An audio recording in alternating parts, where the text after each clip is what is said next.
Hello students, नमस्कार।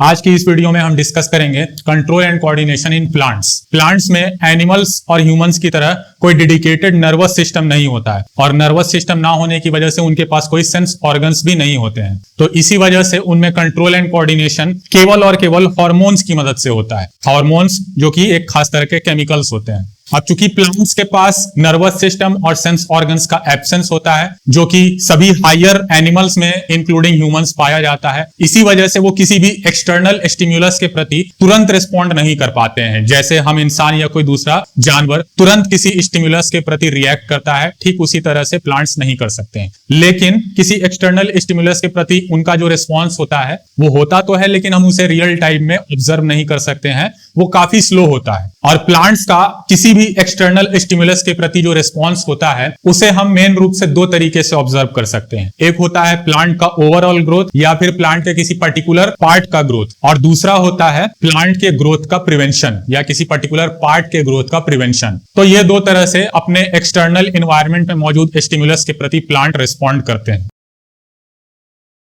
अब इससे पहले कि हम प्लांट हार्मोन्स को डिस्कस करें, हमें दो टर्म्स को जानना काफी जरूरी है, जो कि है dormancy and breaking of dormancy. Dormancy जो शब्द है, इसका आप लिटरल मीनिंग अगर समझना चाहें तो उसी से आप इस पूरे फेनोमेनन को भी समझ सकते हैं। डोरमेंट होने का मतलब होता है इनएक्टिव होने, और वहीं से ये डोरमेंसी का शब्द आता है।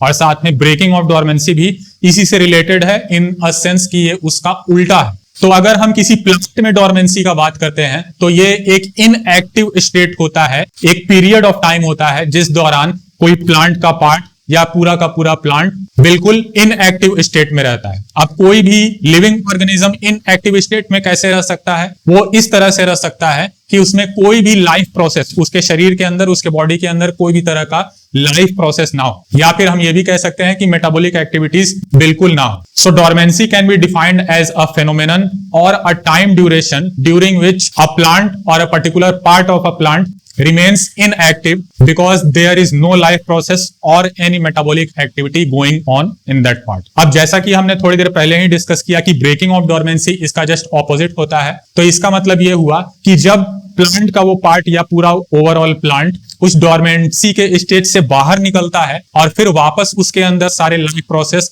और मेटाबॉलिक एक्टिविटीज स्टार्ट हो जाते हैं, तो उस चीज को हम बोलते हैं ब्रेकिंग ऑफ डोरमेंसी। अब डोरमेंसी और ब्रेकिंग ऑफ डोरमेंसी मेनली हमें प्लांट के दो हिस्सों में देखने को मिलता है, पहला सीड और दूसरा बड। तो इन दोनों के एग्जाम्पल से हम डोरमेंसी और ब्रेकिंग ऑफ डोरमेंसी को काफी आसानी से समझ सकते हैं। तो हम जानते हैं कि कोई भी प्लांट का जो सीड होता है उसके अंदर एक छोटा सा प्लांट फॉर्म मौजूद होता है, जो कि आगे चलकर उसी प्लांट के स्पीशीज को आगे बढ़ाता है, मींस एक नया प्लांट ग्रो करता है। लेकिन सीड को तब तक इनएक्टिव रहना है जब तक उसे वो सारे नेसेसरी कंडीशंस ना मिल जाएं जो कि उसके ग्रो करने के लिए नेसेसरी हैं, जैसे सन का वार्मथ या हीट या सन का लाइट, इसके अलावा मॉइस्चर और न्यूट्रिएंट्स जो उसको मिट्टी से मिलेंगे। अब हम जानते हैं कि सीड का फॉर्मेशन कब होता है? जब फर्टिलाइजेशन होता है। उसके बाद फर्टिलाइजेशन कब होता है? जब मेल पार्ट के पॉलन ग्रेन्स फीमेल पार्ट के ओवम जो कि ओवरी में मौजूद होता है उसके साथ पॉलिनेट करते हैं, फर्टिलाइज उसे करते हैं, और उसके बाद एक सिंगल सेल जो कि जाइगोट होता है उसका फॉर्मेशन होता है, और उसके फॉर्मेशन होने के बाद सीड बनता है, वही सीड में कन्वर्ट हो जाता है,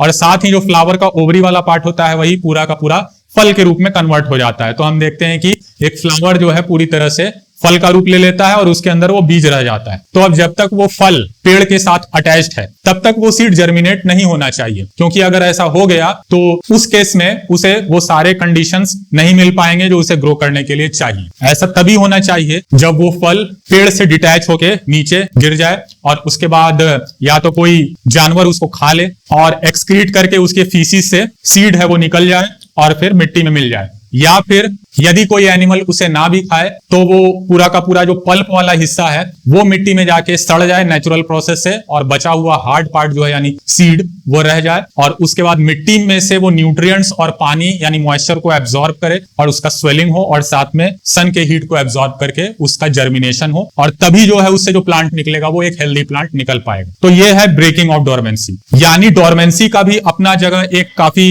महत्व है, उसका अपना एक काफी इंपॉर्टेंस है, और ब्रेकिंग ऑफ डोरमेंसी का भी अलग महत्व है। डिपेंड इस पे करता है कि वो कौन सा कंडीशन में मौजूद है। यही सेम चीज बर्ड में भी हमें देखने को मिलती है। बर्ड वो हिस्सा होता है, यानी कली जो जिसे हिंदी में बोलते हैं, वो हिस्सा होता है जिससे फ्लावर स्प्राउट करता है। अब वहां पे भी फ्लावर को स्प्राउट होकर एक पूरा ग्रो करके एक मैच्योर फ्लावर बनने में कुछ खास कंडीशंस जरूरी होंगे। तो जब तक वो खास कंडीशंस फुलफिल नहीं हो जाते हैं तब तक उसे डोरमेंसी के स्टेज में रहना, यानी वो बर्ड जो है वो बिल्कुल इनएक्टिव होना, उसमें किसी भी तरह का लाइफ प्रोसेस नहीं होना चाहिए। और जैसे ही वो सारे कंडीशंस फुलफिल हो जाते हैं तो उस केस में वो फिर ब्रेकिंग ऑफ डोरमेंसी को हिट करेगा। उसके बाद वो फ्लावर नेचुरल तरीके से ग्रो कर पाएगा।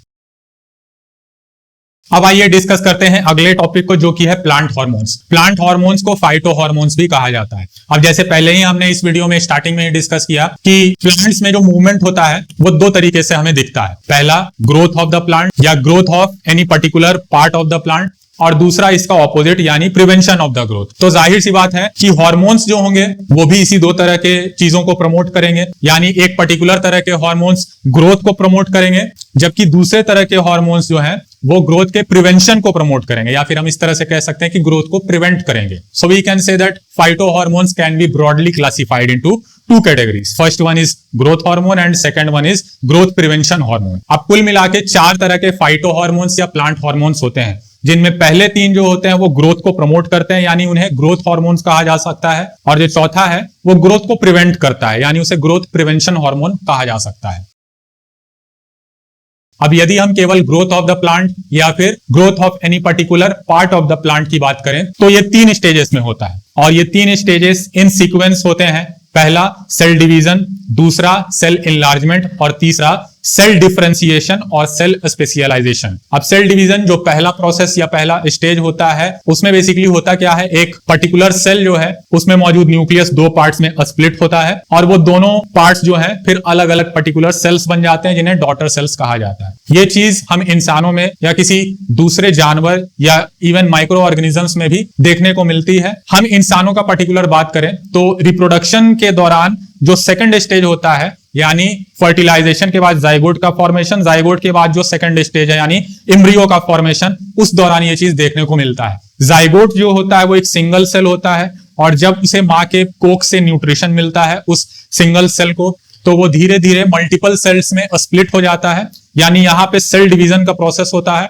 और इस सेल डिवीजन के प्रोसेस में वो एक सेल कई सारे सेल्स का ग्रुप बन जाता है, और उसी ग्रुप ऑफ सेल को हम एम्ब्रियो कहते हैं। तो वही चीज प्लांट्स में भी होती है। प्लांट्स में भी पहला स्टेज जो ग्रोथ का होता है वो होता है सेल डिवीजन। अब जाहिर सी बात है कि सेल जब डिवाइड हो गए तो वो छोटे छोटे होंगे, तो उन सेल को पूरा का पूरा ग्रो करना पड़ेगा। तो एक पर्टिकुलर सेल जब डिवाइड होकर कई छोटे छोटे सेल्स का रूप ले लिया, तो उन सेल्स को अब फर्दर ग्रो करना है। तो ग्रो करने का प्रोसेस ही कहलाता है सेल इनलार्जमेंट। मतलब बेसिकली सेल का पूरा ओवरऑल साइज बढ़ना, और साथ ही उसके अंदर मौजूद जो सेल ऑर्गेनल्स हैं उनका भी अच्छे से ग्रो करना, उनका भी इनलार्जमेंट होना। तीसरा और लास्ट स्टेज प्लांट के ग्रोथ में होता है सेल डिफरेंशिएशन या सेल स्पेशलाइजेशन। अब हम जानते हैं कि हायर ऑर्गेनिजम्स में कई अलग अलग तरह के सेल्स होते हैं जो अपना अलग अलग पर्टिकुलर फंक्शन परफॉर्म करते हैं, साथ ही उनके स्ट्रक्चर्स भी थोड़े बहुत अलग होते हैं। उदाहरण के तौर पे हमारे शरीर में भी कई अलग अलग तरह के सेल्स होते हैं, जैसे इवन हम सिर्फ ब्लड में ही देखें तो तीन तरह के सेल्स होते हैं, आरबीसी, डब्ल्यूबीसी एंड प्लेटलेट्स, और उनका फंक्शन भी अलग अलग होता है, उनके शेप्स और साइजेस भी अलग अलग होते हैं, लाइफ स्पैन्स भी अलग अलग होते हैं। उसी तरह से न्यूरॉन्स जो है हमारे शरीर में, उनका भी अलग फंक्शन होता है, उनका साइज भी अलग होता है। तो इस तरह से हम देख सकते हैं कि हमारे शरीर में या किसी भी लिविंग ऑर्गेनिज्म जो हायर लिविंग ऑर्गेनिज्म है उसके शरीर में अलग अलग पार्ट्स में अलग अलग जगहों पर अलग अलग फंक्शंस को परफॉर्म करने के लिए अलग अलग तरह के सेल्स होते हैं। तो ये सेल्स की अलग अलग स्पेशियलिटी होती है, और ये स्पेशियलिटी सेल्स में डिफरेंस लाने से होता है। तो इसीलिए इस स्टेज को सेल डिफरेंशिएशन या सेल स्पेशलाइजेशन कहा जाता है। तो प्लांट्स में भी यही चीज होती है, और इस दौरान जो सेल मैच्योर कर रहे होते हैं उस मैच्योर करने के प्रोसेस के दौरान वो सेल्स जो है वो अलग अलग तरह से ग्रो करते हैं, ताकि वो अलग अलग तरह के फंक्शंस को परफॉर्म कर पाए और उनके स्ट्रक्चर्स में भी थोड़ा बहुत फंडामेंटल डिफरेंस आ सके। तो यदि हम ग्रोथ हार्मोन्स का बात करें तो जैसे अभी हमने डिस्कस किया कि ये तीन होते हैं। इनका नाम होता है पहला auxin, second one is gibberellins and third one is cytokinins. और उसी तरह से जो प्रिवेंशन ऑफ ग्रोथ को प्रमोट करता है वो होता है सिर्फ एक, जो कि अभी हमने डिस्कस किया, जो कि होता है एब्सिसिक एसिड। तो आइए अब बारी बारी से बात करते हैं इन हार्मोन्स की। सबसे पहले हम डिस्कस करेंगे ग्रोथ हार्मोन्स के बारे में। तो इनमें भी सबसे पहला है ऑक्सिन। तो ऑक्सिन हार्मोन जो होता है ये ग्रोथ के सेकंड और थर्ड स्टेज के लिए रिस्पॉन्सिबल होता है, जो कि है सेल इनलार्जमेंट और सेल डिफरेंशिएशन, या जिसको सेल स्पेशलाइजेशन भी कहा जाता है। तो ये हार्मोन्स जो होते हैं ये उन सेल्स में पाए जाते हैं जो कि किसी प्लांट के स्टेम या रूट में मौजूद होते हैं। यानी ये auxin hormones stems and roots में ये दोनों प्रोसेस यानी सेल इनलार्जमेंट और सेल डिफरेंशिएशन करने के लिए रिस्पॉन्सिबल होते हैं। तो स्टेम और रूट्स के टिप्स पर मौजूद जो सेल्स होते हैं उनके द्वारा इस ऑक्सिन हार्मोन को सीक्रेट किया जाता है, जिसकी वजह से प्लांट के वो हिस्से दो तरह के स्टिमुलस के प्रति रिस्पॉन्ड करते हैं। पहला है लाइट और दूसरा है ग्रेविटी। अब चूंकि स्टेम जो है उसे ऊपर की ओर या अपवर्ड डायरेक्शन में ग्रो करना है, इसीलिए वो लाइट के प्रति पॉजिटिवली रिस्पॉन्ड करता है। और ठीक उसी तरह से चूंकि रूट्स को डाउनवर्ड डायरेक्शन में मूव करना है यानी ग्रेविटी के टुवर्ड्स मूव करना है, तो वो ग्रेविटी के प्रति पॉजिटिव रिस्पॉन्स दिखाते हैं। और इस वजह से हम कह सकते हैं कि ऑक्सिन हार्मोन जो होता है उसमें स्टेम और रूट्स ये दोनों में ऑपोजिट इफेक्ट होता है। वही सेम ऑक्सिन हार्मोन स्टेम को अपवर्ड डायरेक्शन में मूव करवाने के लिए रिस्पॉन्सिबल होता है, जबकि वही ऑक्सिन हार्मोन रूट्स को डाउनवर्ड डायरेक्शन में यानी ग्रेविटी के टुवर्ड्स मूव करवाने के लिए रिस्पॉन्सिबल होता है। और इसकी मदद से stem as well as root दोनों ही सही डायरेक्शन में मूव करके ग्रो कर पाते हैं। The second one is gibberellin hormone. ये हार्मोन भी ऑक्सिन हार्मोन की ही तरह प्लांट्स में सेकंड और third stage of growth that is cell enlargement and cell differentiation के लिए रिस्पॉन्सिबल होता है। बट ये अकेले काम नहीं करता, बल्कि ऑक्सिन हार्मोन के साथ मिलकर ही ये दोनों स्टेजेस ऑफ ग्रोथ को इंश्योर करता है। जिबरेलिन हार्मोन प्लांट के सीड और बर्ड्स में डोरमेंसी को ब्रेक करने के लिए रिस्पॉन्सिबल होता है। और हम जानते हैं कि डोरमेंसी का ब्रेक होना भी एक तरह का ग्रोथ होता है, क्योंकि डोरमेंसी जब ब्रेक होगी तभी उसके बाद ग्रोथ इंश्योर हो पाएगी। साथ ही ये फ्रूट्स के ग्रोथ को भी प्रमोट करता है और इसके अलावा प्लांट के शूट सिस्टम को भी ग्रो करने में मदद करता है। तीसरा है साइटोकाइनिन हार्मोन। ये हार्मोन ग्रोथ के सबसे पहले स्टेज यानी सेल डिवीजन के लिए रिस्पॉन्सिबल होता है। इसके अलावा यह जिब्रेलिन हार्मोन की ही तरह सीड्स और बर्ड्स में डोरमेंसी को ब्रेक करने के लिए भी रिस्पॉन्सिबल होता है। साथ ही यह एक फेनोमेनन के लिए भी रिस्पॉन्सिबल होता है जिसे हम कहते हैं delaying of the ageing of leaves. Ageing of leaves कहने का मतलब ठीक उसी तरह से आप समझिए जैसे लोग पैदा होते हैं, उसके बाद बड़े होते हैं, उसके बाद फिर वो जवान होते हैं और फिर अंत में वो बूढ़े होकर मर जाते हैं। ठीक उसी तरह से आप समझ सकते हैं कुछ लाइफ साइकिल जो एक पत्ते का है वो भी होता है या किसी भी पार्ट ऑफ द प्लांट का होता है। वो स्टार्टिंग में पैदा होता है, उसके बाद वो ग्रो करता है, ग्रो करने के बाद फिर उसमें जो सेल्स हैं धीरे धीरे मरने लगते हैं और अंत में सारे सेल्स के मर जाने के बाद मतलब सारे डेड सेल्स बन जाने के बाद वो पूरा का पूरा सूख जाता है पत्ता और उसके बाद वो झड़ के प्लांट से अलग हो जाता है। और यही सेम चीज जो है प्लांट के बाकी हिस्सों के साथ भी लागू होती है। तो यदि किसी वजह से प्लांट के किसी भी पत्ते में एजिंग समय से पहले आ जाए तो उसे ये डिले करने का काम करता है, मतलब उसके टाइम पीरियड को ये बढ़ाता है। मींस यदि किसी भी वजह से उसमें सेल्स जो है प्री मैच्योरली डाई कर रहे हैं तो उन मरे हुए सेल्स की जगह नए सेल्स को रिकवर करने में, नए सेल्स को ग्रो करने में ये मदद करेगा, ताकि उस प्लांट की एजिंग जो है वो रुक सके और सही समय आने पर ही वो पत्ते मरे और उनके झड़ने के बाद वहां पे नए पत्ते उग पाए। क्योंकि हम जानते हैं कि पत्तों का झड़ना या बार्क ऑफ द ट्री का रिमूव होना ये सब किसी एक पर्टिकुलर साइकिल में चलते हैं और किसी एक पर्टिकुलर मौसम के आने पर ही ये चीज होना चाहिए। अगर उस मौसम से पहले या उसके बाद हो गया तो फिर प्लांट में हम जानते हैं कि पत्ते ही रिस्पॉन्सिबल होते हैं फोटोसिंथेसिस करने के लिए, तो अगर पत्ते नहीं होंगे तो फोटोसिंथेसिस भी नहीं हो पाएगा और इस वजह से प्लांट पूरा का पूरा मर सकता है। तो साइटोकाइनिन हार्मोन का ये भी एक काफी इंपॉर्टेंट रोल होता है। इसके अलावा ये स्टोमाटा के ओपनिंग के लिए भी रिस्पॉन्सिबल होता है। अब हम जानते हैं कि स्टोमाटा की जो ओपनिंग होती है या क्लोजिंग होती है वो वहां पे मौजूद जो गार्ड सेल्स हैं उनमें पानी की मात्रा को कंट्रोल करने की वजह से होती है। अगर पानी की मात्रा उससे कम जाए तो वो दोनों गार्ड सेल्स सिकुड़ जाएंगे और सिकुड़ने की वजह से जो बीच में ओपनिंग है वो फैल जाएगा और इस तरह से ओपनिंग ऑफ द स्टोमाटा का फेनोमेनन जो है वो हो पाता है और इसी के लिए रिस्पॉन्सिबल होता है साइटोकाइनिन हार्मोन। तो जाहिर सी बात है कि जो गार्ड सेल्स हैं उनमें पानी की मात्रा अपने आप तो कम या ज्यादा होगी नहीं, उसको भी कोई कंट्रोल करने वाला होना चाहिए। तो यहाँ पे साइटोकाइनिन हार्मोन उन गार्ड सेल्स में जो पानी की मात्रा उसको कम करने के लिए रिस्पॉन्सिबल होता है ताकि श्रिंक होके वो ओपनिंग जो है वो बड़ी हो पाए और उससे गैसियस एक्सचेंज आराम से हो पाए। तो ये तीन हो गए ग्रोथ हार्मोन।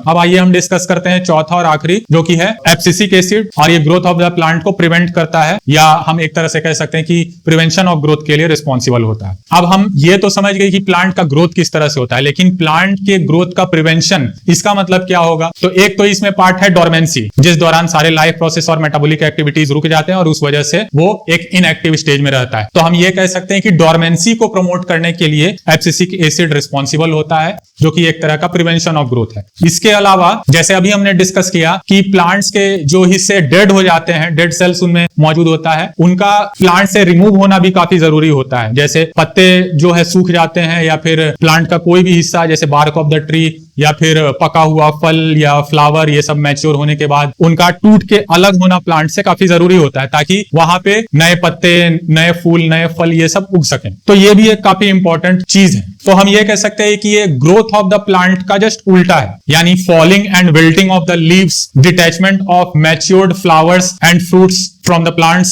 ये सारी चीजों के लिए भी रिस्पॉन्सिबल होता है ये एब्सिसिक एसिड। सो स्टूडेंट्स, मुझे उम्मीद है कि आपके प्लांट हार्मोन्स या फाइटो हार्मोन्स का कंसेप्ट बिल्कुल क्लियर हो गया होगा और इससे रिलेटेड सारे डाउट्स भी आपके खत्म हो गए होंगे। लेकिन यदि आपका अभी भी कोई सवाल हो, कोई डाउट हो, तो आप बेझिझक मुझे कमेंट सेक्शन में जरूर बताएं। मैं वहां पे आपके डाउट को क्लियर करने की कोशिश जरूर करूंगा। सो मिलते हैं अगली वीडियो में अगले टॉपिक के साथ, जो कि है different types of plant movements. तब तक के लिए धन्यवाद।